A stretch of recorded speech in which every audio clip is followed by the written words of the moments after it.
हरे कृष्णा हरे राम राम राम हरे हरे। हरे कृष्णा। स्वागत है आप सभी का कृष्ण पुस्तक के आज के सत्र में। तो कल तक हम चर्चा किए थे 34वें अध्याय पर। 34वां अध्याय जिसका नाम था विद्याधर मोक्ष एवं शंखचूड़ वध। तो विद्याधर कौन था? पिछले 3 दिनों से हम उस पर चर्चा कर रहे थे, जो पूर्व जन्म में बहुत सुंदर था, देव था, किंतु सुंदरता के अभिमान से उसने अंगिरा ऋषि का अपमान किया, परिहास किया, जिस वजह से शाप लग करके और वो सर्प योनि में गया और कृष्ण के पदारविंद का उसको स्पर्श मिला, जिसकी वजह से वो सर्प योनि से मुक्त होकर पुनः अपने देवलोक को प्राप्त किया। पश्चात हमने देखा कि शंखचूड़ नाम का जो कुबेर का एक आसुरी पार्षद वहां वृंदावन में आता है और कृष्ण बलराम को गोपियों के साथ देखकर उसको लगता है कि गोपियों के साथ तो मुझे होना चाहिए।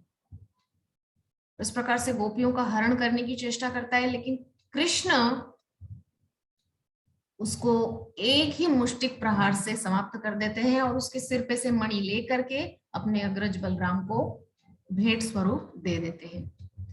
यहां तक हम कल चर्चा किए थे। आज है 35वां अध्याय जिसका नाम है गोपियों का वियोग। तो रास हो चुका है। इन रास के पश्चात गोपियों की क्या मन स्थिति है? तो वृंदावन की गोपियां कृष्ण के प्रति इतनी अनुरक्त थी कि वे रात्रि के रास नृत्य मात्र से संतुष्ट नहीं थी। जो रात्रि में जो रास कृष्ण के सानिध्य में उन लोगों को प्राप्त हुआ था, उससे गोपियां संतुष्ट नहीं थी। हम सभी जानते हैं कि जो भक्त होता है वो सर्वदा भगवान के सानिध्य को प्राप्त करना चाहता है। इसीलिए वहां पर भी गोपियों की भी वही परिस्थिति है। वे दिन में भी कृष्ण उनके सानिध्य का रस लूटना चाहती थी।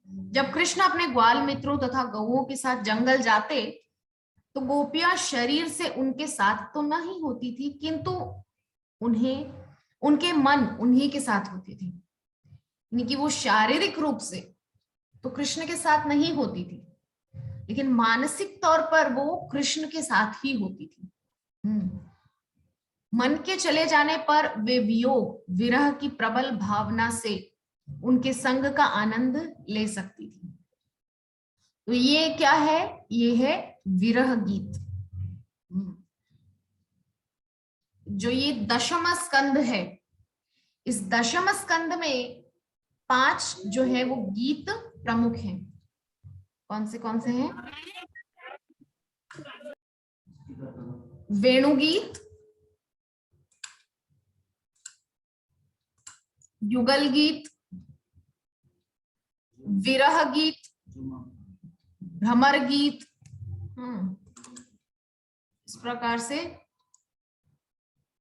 5 गीत हैं। वेणु गीत है, युगल गीत है, भ्रमर गीत है, गोपी गीत है और फिर विरह गीत है। 5 गीत है। सबसे पहले है वेणु गीत। हम सब सुनी चुके हैं। जब कृष्ण धेनु चराने के लिए गए हैं तो उनकी वेणु की विशेषताओं का जो है व्याख्यान गोपियां आपस में कर रही है, वो है वेणु गीत। उसके पश्चात है युगल गीत। युगल गीत कैसा है? युगल गीत है कि गोपियां घर बैठे बैठे ही वन में धेनु चराते हुए कृष्ण को राधा रानी के साथ में चिंतन कर रही है, जबकि राधा रानी वहां पर नहीं है, लेकिन गोपियां इंटरप्रेट कर रही है, मन में सोच रही है, ऐसा वो मानसी चिंतन कर रही है कि युगल सरकार यानी कि श्यामा श्याम, प्रिया प्रियतम दोनों साथ में वन में लीलाएं कर रहे हैं।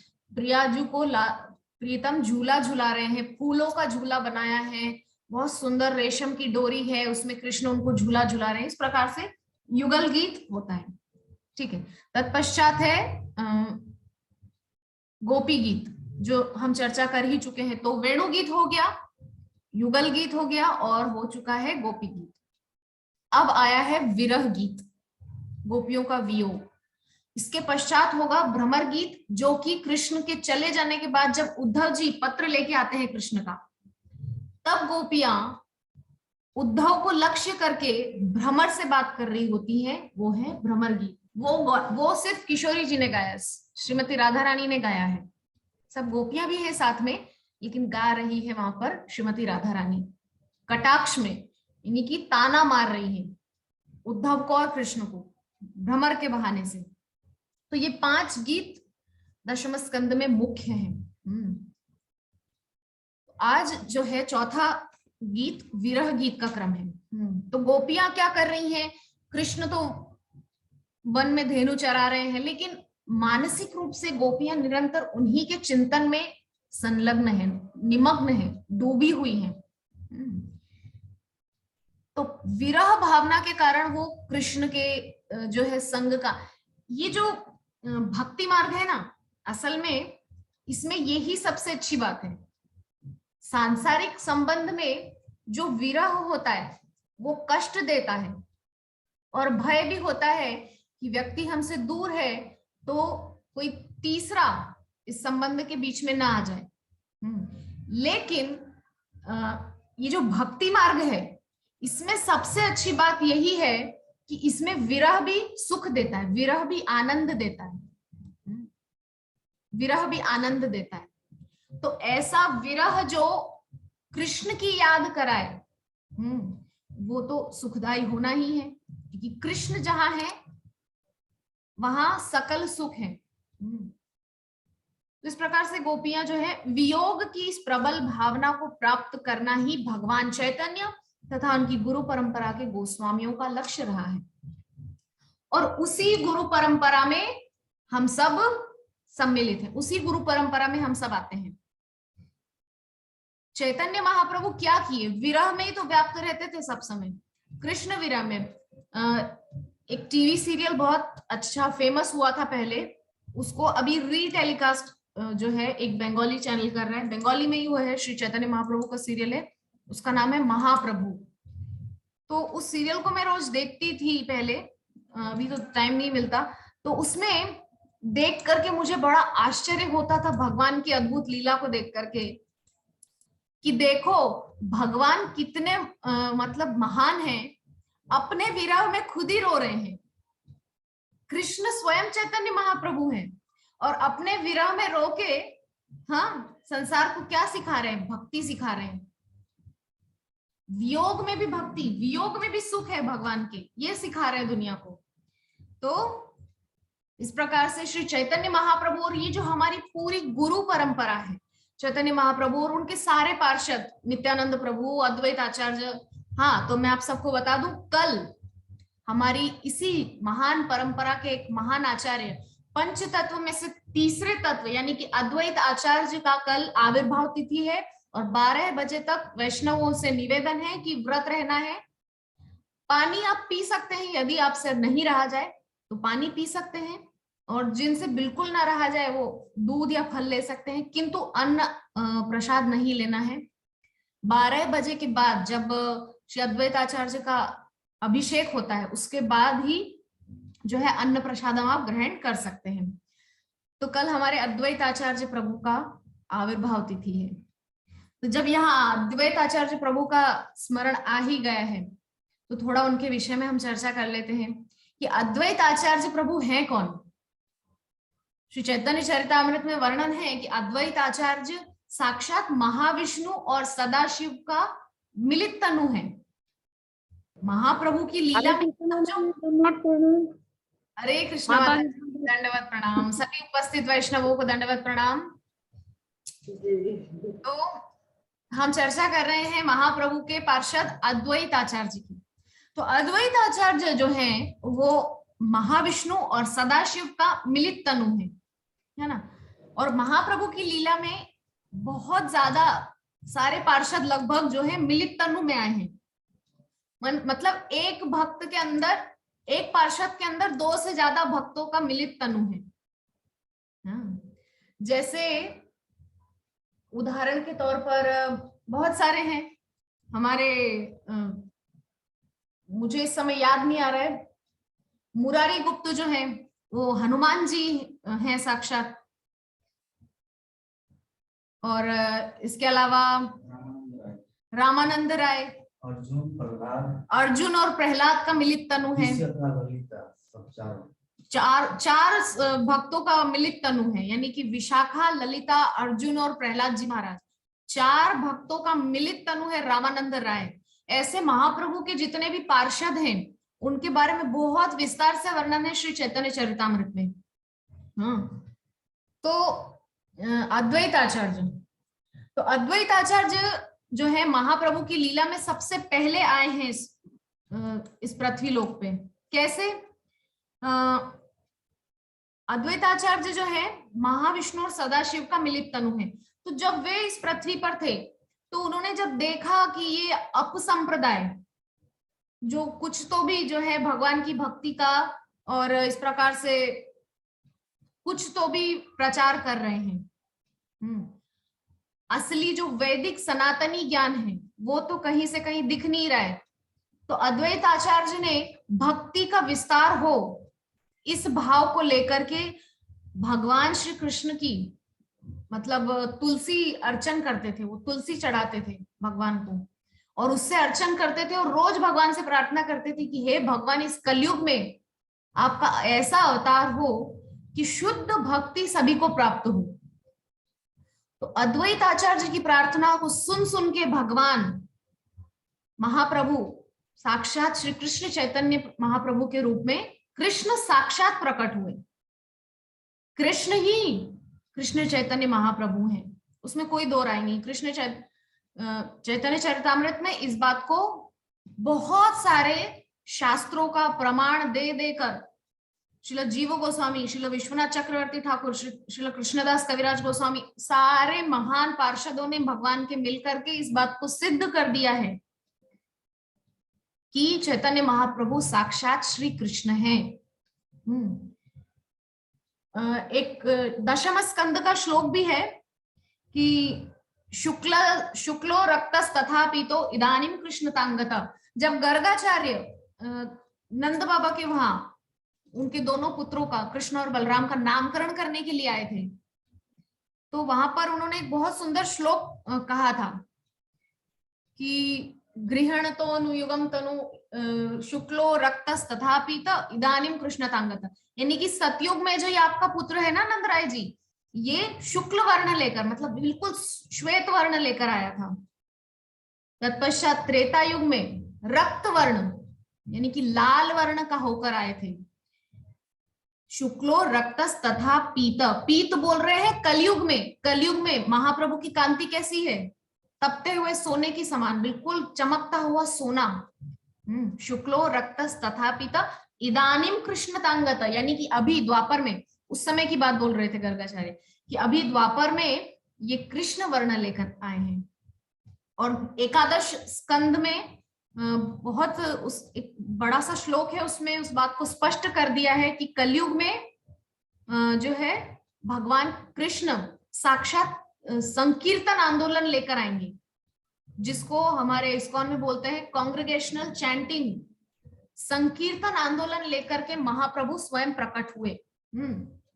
तो हम अद्वैत आचार्य के विषय में चर्चा कर रहे थे। तो अद्वैत आचार्य की ऐसी प्रार्थना को सुन करके करुणाशील भगवान साक्षात जगन्नाथ भगवान करुणा निधान इतना द्रवित हो गए कि वो भक्त रूप में आ गए। क्योंकि ऐसे भगवान बन के तो लोगों को भक्ति नहीं उतना दे पाए, उनको खुद को महसूस हुआ। चैतन्य चरितामृत में वर्णन है कि भगवान कृष्ण को स्वयं ये अनुभूति हुई कि मैं भगवान के रूप में गया तो मैं उतना भक्ति का प्रचार नहीं कर सका। मैंने धर्म का स्थापना किया, अधर्म का विनाश किया, लेकिन भक्ति की स्थापना उतनी नहीं हो पाई। तो अगर मुझे भक्ति की स्थापना करनी है तो मुझे स्वयं भक्त रूप में जाना होगा, है ना। क्योंकि लोगों से हमको अगर रिलेट करना होता है तो उनके लेवल का बन के जाना होता है ना। अगर हमको किसी जैसे क्या कहना चाहिए, अपने दोस्त से अगर कोई व्यक्ति मिलता है तो वो दोस्त के स्तर पे मिलता है। अगर हमारे मतलब बड़े बुजुर्गों से कोई हम मिलते हैं तो हम उनसे उस लिहाज से बात करते हैं। तो भगवान ने सोचा अगर मुझे भक्ति का प्रचार करना है तो मुझे स्वयं वैसा करके दिखाना पड़ेगा। डिमॉन्स्ट्रेशन का जमाना है, जो दिखता है वही बिकता है ना। तो जब तक मैं खुद भक्ति करके नहीं बताऊंगा लोगों को, तो भक्त बनेंगे कैसे? ऐसे तो हवा में तीर चलाने से कुछ नहीं होगा। इसीलिए भगवान करुणा करके अद्वैत आचार्य जी की पुकार को सुन करके साक्षात जगन्नाथ मिश्र और शची माता के घर प्रकट हुए हैं उनके पुत्र के रूप में, और इसी नवद्वीप धाम को पवित्र किया है श्रीमन महाप्रभु ने, और उनकी कृपा से उसी धाम में बैठ करके आज मैं ये बोल पा रही हूँ, है ना। तो ऐसा अद्भुत ये श्रीमन महाप्रभु का धाम है। तो ठीक है, हम महाप्रभु और उनकी परंपरा के गोस्वामियों की चर्चा कर रहे थे कि ऐसी ही जो गोपियों का भाव है ना, वियोग में भक्ति करना, यही भाव को महाप्रभु ने स्ट्रेस दिया है, यानी कि जोर दिया है इसी पे, है ना। तो जब हम कृष्ण के शारीरिक संपर्क में नहीं होते, उस समय हम गोपियों की भांति वियोग की भावना द्वारा उनका सानिध्य प्राप्त कर सकते हैं। ये सेंटेंस हमारे लिए है। भौतिक जगत में हम लोग हैं, तो हम शारीरिक रूप से अभी कृष्ण से दूर हैं, अभी हम शारीरिक रूप से कृष्ण के संपर्क में नहीं हैं। तो हमको क्या करना है, यहाँ पर स्पष्ट बोल दिया है कि गोपियों की भांति वियोग की भावना द्वारा उनका सानिध्य प्राप्त कर सकते हैं। हमको वियोग का अनुभव करना है कि देखो, हम कितने युग युगांतरों से अपने प्रियतम, अपने प्राणधन कृष्ण से इतना दूर हैं। क्या एक बार भी हमें उनकी याद नहीं आती कि कितने निष्ठुर हैं हम, जो इतने प्रेमी, इतने प्रिय श्याम सुंदर को छोड़ करके इस भौतिक जंजाल में फंसे हुए हैं। और भगवान से भी हमको प्रार्थना करनी चाहिए कि आपसे बिछड़े हुए हमको कितने युग बीत गए हैं, तो अब आप कुछ ऐसी कृपा कीजिए कि बस लौट करके आपके पास हम आ जाएं हमेशा के लिए, दोबारा इधर ना आना पड़े, ऐसी आप हम पर कृपा कीजिए, है ना। तो कृष्ण का दिव्य रूप, गुण, लीलाएं तथा उनके संगी उनसे एकाकार हैं। जैसा कि आज हमारी विभा माता जी ने मेरे प्रभु जी की क्लास में जब ओवरव्यू दिया था, तो उसमें उन्होंने यही बात कही थी कि कृष्ण का दिव्य रूप, गुण, लीलाएं तथा उनके सारे जो संगी हैं, जो उनके पार्षद हैं, हाँ, वो सब एक ही है, अलग नहीं है। कृष्ण का नाम भी कृष्ण है, कृष्ण का रूप भी कृष्ण है, कृष्ण का धाम भी कृष्ण है, कृष्ण की लीलाएं भी कृष्ण है, एक ही है, कुछ अलग नहीं। और कृष्ण के पार्षद भी साक्षात कृष्ण ही है। इसलिए चैतन्य चरितामृत में स्पष्ट किया गया है कि अद्वैत आचार्य प्रभु कोई अलग नहीं है, वो साक्षात कृष्ण का अंश ही है, क्योंकि महाविष्णु और महाविष्णु तो कृष्ण का अंश है ही, है ना। इस प्रकार से भक्ति के 9 प्रकार हैं। वियोगावस्था में कृष्ण की भक्ति करने से भक्त उच्चतम सिद्धि के पद को, जो गोपियों का पद है, प्राप्त कर सकते हैं। तो यहाँ पर जो है वियोग भाव को महत्व दिया, क्योंकि इस चैप्टर का नाम ही है गोपियों का वियोग, है ना। विरह गीत इस चैप्टर का नाम है। तो हमको विरह में भगवान की जो है भक्ति करनी है। विरह में भगवान की भक्ति किस प्रकार हो, उसकी हमको चेष्टा करनी है। हरे कृष्णा दीक्षा। माता जी, हरे कृष्ण माता जी। हरे कृष्णा। आप कथा सुनने के लिए माता जी के घर में आ गए? नाना जी तो ज्वाइन नहीं किए ना, इसलिए हम भी ज्वाइन करते हैं। ये जो आपका ये स्पिरिट है ना कि मुझे भी कथा सुनना है, ये कितना अच्छा है। अभी जो हमारा मुरारी, पता नहीं था माता जी, वो जो मामा है ना, हाँ हाँ, वो हम आए बताए तो हम दौड़ के आ गए यहाँ। वाह, बहुत सुंदर।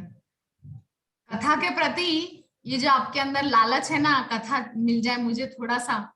आपकी उम्र में बच्चा लोगों को लालच होता है थोड़ा सा लड्डू मिल जाए, थोड़ा चॉकलेट मिल जाए और अभी आपको इतना सा उम्र में जो है कथा का ये, अगर अभी अपना मुरारी होता ना, तो वो भी बैठ जाता लगा करके।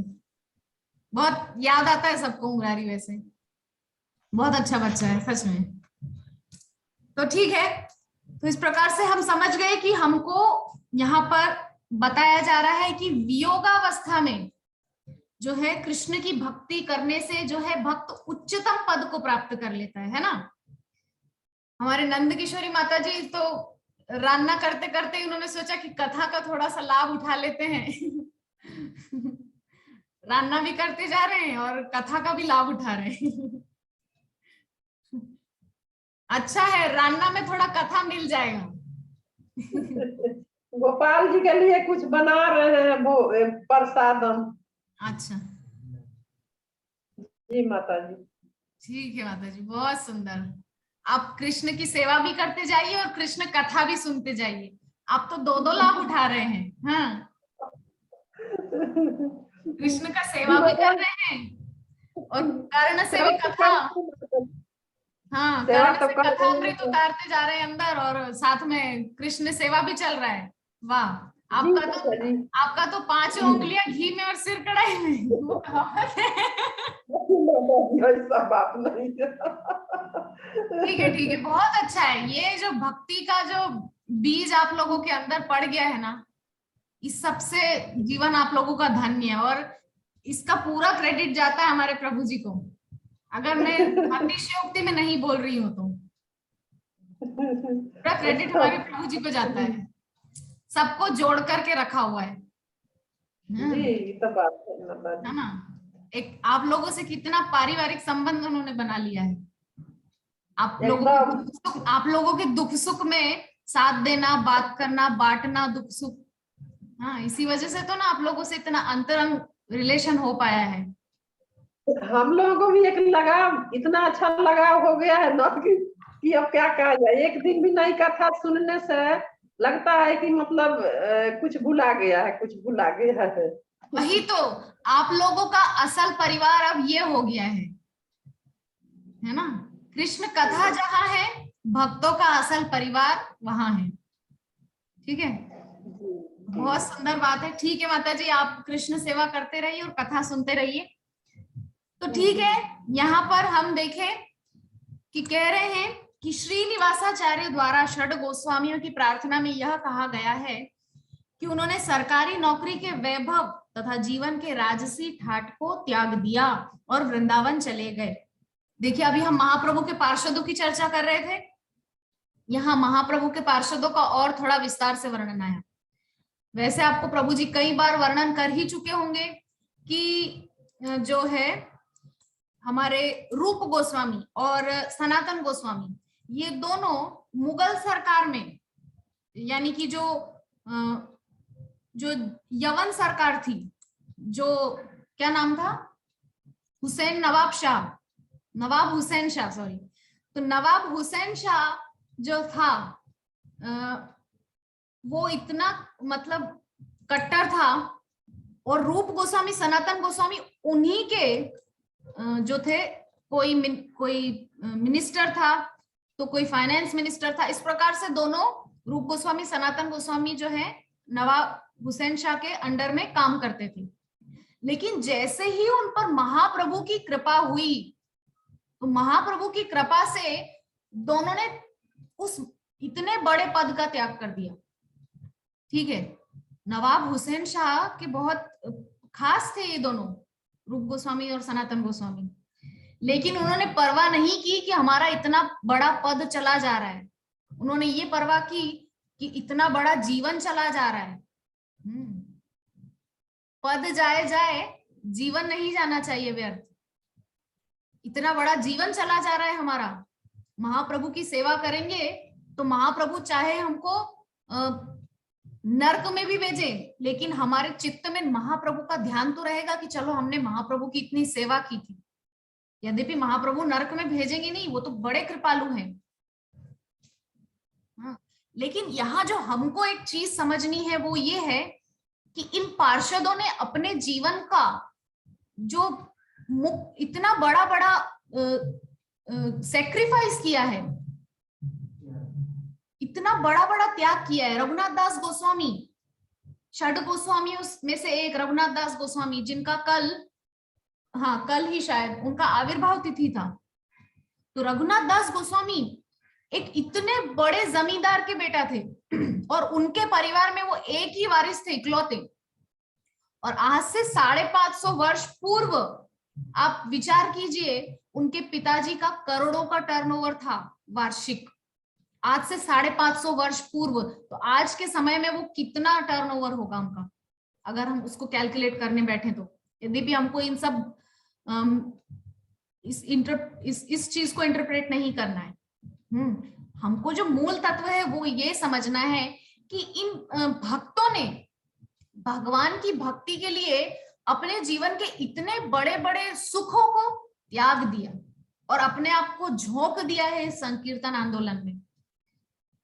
महाप्रभु ने कहा कि नाम संकीर्तन का जो है प्रचार करो, वो उन्होंने किया। महाप्रभु ने कहा कि पुस्तकें लिखो, उन्होंने वो किया। महाप्रभु ने कहा कि वृंदावन में रह करके जो भी जीर्ण शीर्ण हो चुके हैं वृंदावन के मंदिर या घाट जो भी, उनका पुनरुद्धार करो। तो वो सब काम उन षड गोस्वामियों ने किया है। तो यहाँ जो हमको समझना है वो ये है कि भगवान की सेवा में अपना सर्वस्व झोंक दो बस। श्रील प्रभुपाद ने श्रील भक्ति स्वरूप स्वामी गुरु महाराज से बस एक बार कहा था कि बस ये एक जीवन कृष्ण को सौंप दो, बस ये एक जीवन कृष्ण को सौंप दो, फिर तुम्हारे आवागमन से छूटने की जिम्मेदारी कृष्ण की है, तुमको चिंता करने की जरूरत नहीं। तो ऐसे ये महान पार्षद है। और यहाँ पे इन षड गोस्वामियों की महानता के बखान कौन कर रहा है? श्रीनिवासाचार्य, जो कि महाप्रभु के पार्षदों में से एक बहुत महान थे। श्रीनिवासाचार्य मतलब उसी परंपरा में आगे जाकर के श्रीनिवासाचार्य हुए। हम पंचतत्व का आरती गाते हैं ना, रामचंद्र संग मांगे नरोत्तम दास। तो वो जो रामचंद्र है, असल में एक बार क्या होता है कि रामचंद्र विवाह करके जा रहे होते थे सामने से, और श्रीनिवासाचार्य और नरोत्तम दास ठाकुर ये कहीं दूर बैठ करके, मतलब दूर बैठे थे, आधा किलोमीटर दूर बैठ करके देख रहे थे, और वहां से दूर से डोली जा रही है, विवाह करके रामचंद्र निकल रहे थे। तो यहाँ रामचंद्र तो अपने उधर विवाह करके जा रहे हैं, उनको कैसे पता चलेगा कि श्रीनिवासाचार्य और नरोत्तम दास ठाकुर क्या बात कर रहे हैं?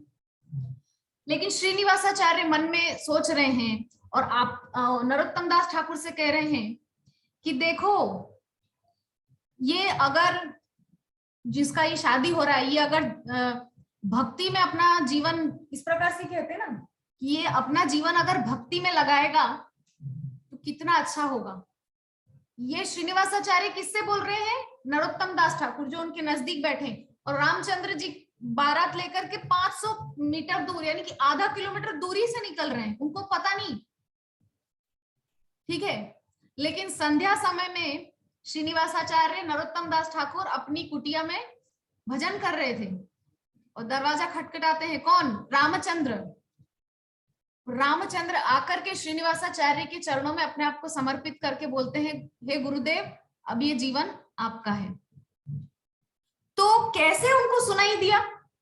रामचंद्र तो इतनी दूर जा रहे थे, उनको कैसे सुनाई दिया कि श्रीनिवासाचार्य और नरोत्तम दास ठाकुर क्या बात कर रहे थे? तो अपनी ब्याहता को, नई ब्याहता, सुबह ब्याह हुआ है और शाम को छोड़ करके गुरु के पास आ गए। ये है सैक्रिफाइस। सोचिए आप, ऐसे ऐसे महान पार्षद हुए हैं महाप्रभु के, जिन्होंने अपने जीवन के इतने बड़े बड़े सुखों का त्याग किया है। क्यों? क्योंकि महाप्रभु के उस महान संकीर्तन आंदोलन में हम अपना कुछ छोटा सा योगदान दे दें, बस ये सोच करके कि हमारा वो योगदान कुछ कारगर साबित हो जाए। और देखिए, आज हमारे आचार्यों की श्रेणी में ऐसे श्रीनिवासाचार्य, ऐसे श्री रामचंद्र, ऐसे श्रील नरोत्तम दास ठाकुर का नाम इतने गर्व से लिया जाता है, इतनी उनकी महानता, इतना उनका बड़ा त्याग है। क्यों? क्योंकि उन्होंने त्याग किया है, तो इसीलिए तो उनका नाम लिया जा रहा है ना। और श्रीमद् भगवत गीता में लिखा भी है, त्यागात शांति अनंतरम। त्याग से शांति मिलती है।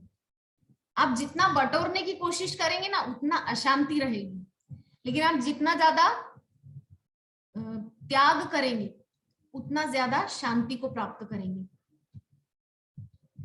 हरे कृष्ण प्रभु जी। माता जी से अलग होकर के प्रभु जी ने अपना अलग ज्वाइन कर लिया, क्योंकि आप अलग सुनो, मैं अलग सुनूंगा मेरा शांति से। बहुत अच्छी बात है। कथा के प्रति ये जो आप लोगों का रुझान है ना, सच में देख करके बहुत अच्छा लगता है। तो इस प्रकार से हम चर्चा कर रहे थे रघुनाथ दास गोस्वामी की। तो रघुनाथ दास गोस्वामी इतने बड़े जमींदार के बेटे थे कि उनके पिताजी का आज से 550 साल पहले करोड़ों का टर्नओवर होता था वार्षिक। और रघुनाथ दास गोस्वामी के पिताजी और बड़े पिताजी यानी कि बड़े पापा, ये दोनों बड़े भाई में से केवल एक रघुनाथ दास गोस्वामी ही वारिस थे, यानी कि रघुनाथ दास गोस्वामी के बड़े पिताजी के कोई संतान नहीं थी। रघुनाथ दास गोस्वामी अपने पिताजी की एकमात्र संतान थे, कुल के एक ही वारिस थे, और वो भी घर छोड़ के चले गए। इतनी संपत्ति छोड़ के चले गए, किसको मिलता आगे? उन्हीं को मिलता सब कुछ, लेकिन उन्होंने लालच नहीं किया, बल्कि वो तो घर छोड़ के जाने के बहाने ढूंढते थे, किसी प्रकार से मुझे महाप्रभु की सेवा में लग जाना है। तो ऐसे महान आचार्यों की परंपरा है ये, कोई छोटी मोटी परंपरा नहीं है। ये जो हमारी ब्रह्म मध्व गौड़ीय संप्रदाय की परंपरा है, इसमें बहुत महान महान आचार्य हैं। यद्यपि और जो संप्रदाय हैं उनमें भी आचार्य सभी महान होते हैं।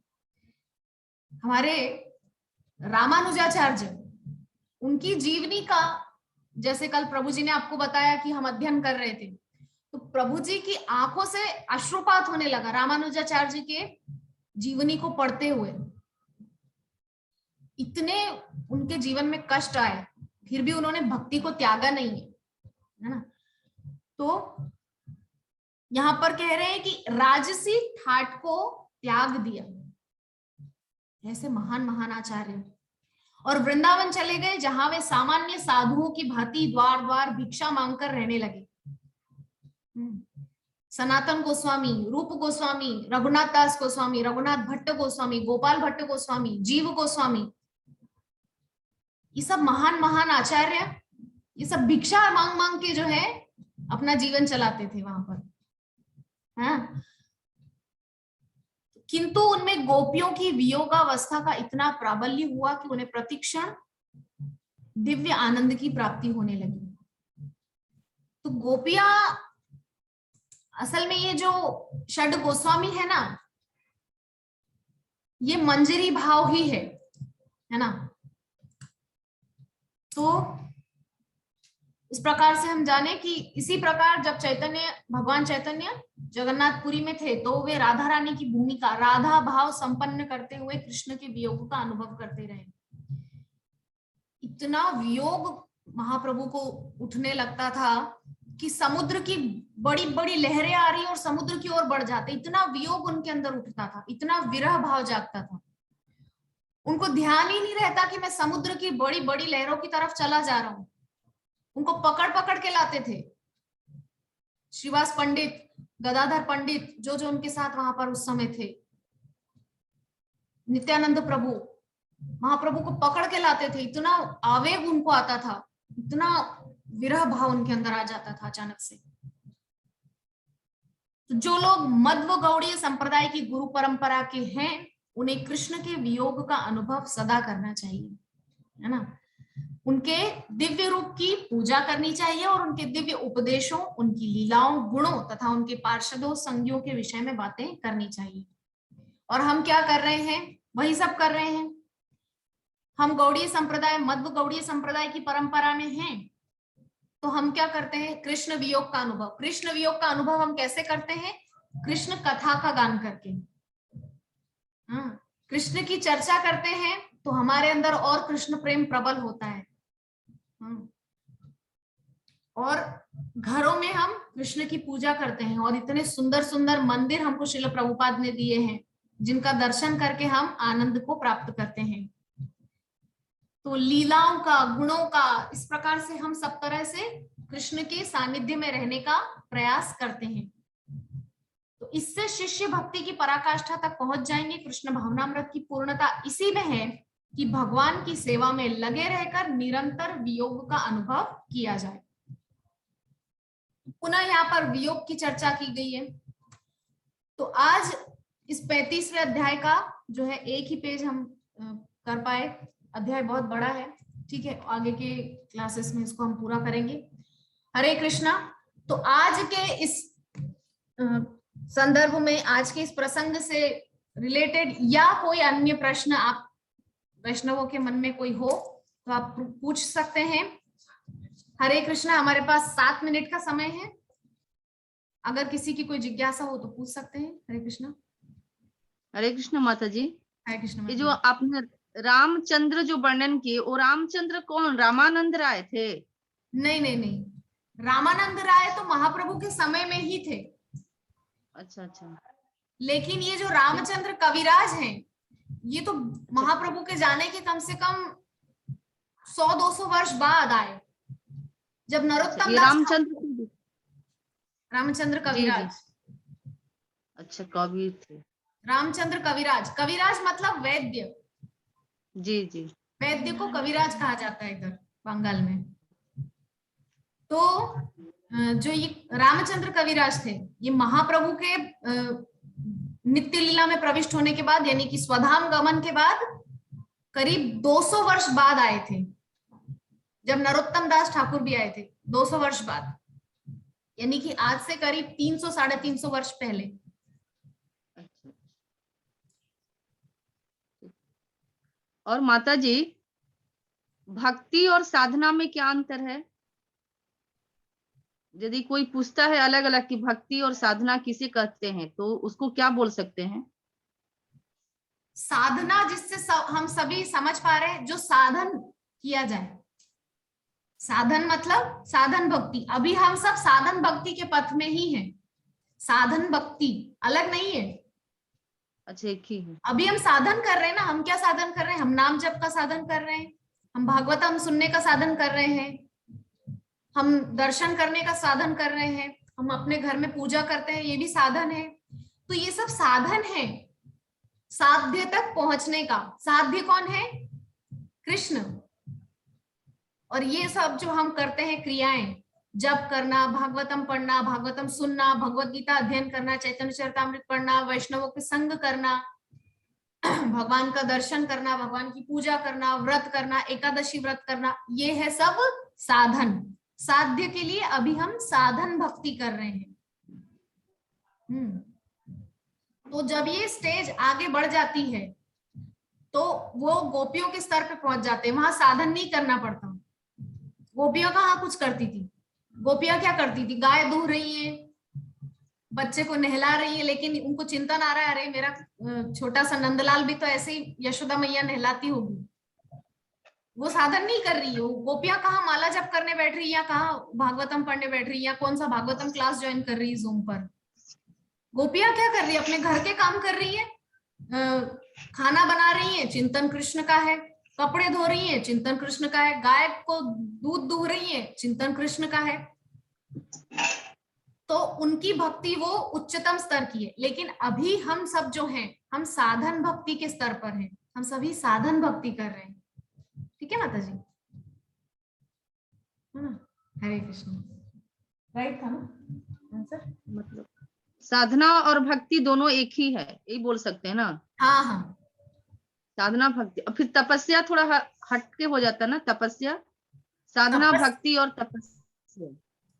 तपस्या अगर वो योग सांख्य वालों की दृष्टिकोण से लिया जाए तो वो उनके हिसाब से होता है कि आंख बंद कर लो, नाक बंद कर लो, उल्टे लटक जाओ, और वैसा वो तपस्या करना, वो तपस्या अलग है। भक्ति मार्ग में तपस्या क्या है? प्याज, लहसुन, चाय, कॉफी नहीं चलेगा, अनैतिक संबंध नहीं चलेगा, मांस, मदिरा, जुआ नहीं चलेगा, है ना? ये है भक्ति मार्ग की तपस्या। ठीक है माता जी? जी। हरे कृष्ण। और कुछ किसी ने जिज्ञासा? पूछा, नहीं, किसी ने पूछा था तो हम बोले भाई हम सटीक जवाब नहीं दे पाएंगे। हमको भी साधना और भक्ति एक ही लगा था, लेकिन हम सोचे माता जी से पूछेंगे, उसके बाद कंफर्म होंगे क्या है। हाँ बिल्कुल, साधन भक्ति हम समझ गए, और तपस्या का अपना अपना एक अलग लेवल होता है। योगियों की, सांख्य मार्ग पे चलने वालों की, उनकी तपस्या अलग है, भक्तों की तपस्या अलग है। उसको तो डिस्क्राइब कर ही दिया है कैसे, है ना? ठीक है। जी जी, हरे कृष्ण। इसके अलावा किसी वैष्णव का कोई प्रश्न है? सिर्फ 2 मिनट बचा है। अगर आप में से किसी का कोई प्रश्न है तो हम ले सकते हैं। नंद किशोरी माता जी तो पहले ही रान्ना कर रहे हैं, वो तो कृष्ण के लिए भोग बना रहे हैं सुंदर सुंदर। हमको तो बता भी नहीं रहे माता जी क्या बन रहा है आज रसोई में।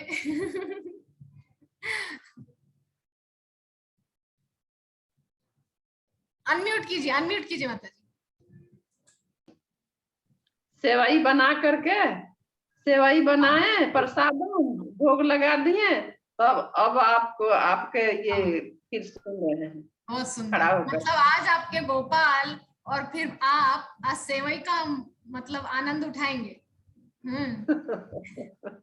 चलिए, बहुत अच्छी बात है। उस दिन आपसे बात किए थे ना माता जी की, ऐसे है इसी चीज का प्रसादम बना के उनको खिला सकते हैं, तो आप बोली कि हाँ हाँ बहुत अच्छे से खाते हैं गोपाल जी। तो वो भी कभी कभी बना देते हैं, दे देते हैं। आपको बता दूं, कल मैंने पिज्जा भोग लगाया था मेरे गोपाल को। बिल्कुल, पिज्जा बना के खिलाइए आप लड्डू गोपाल को, कोई दिक्कत नहीं। प्रभु माता जी हम लोग के लिए नहीं है क्या?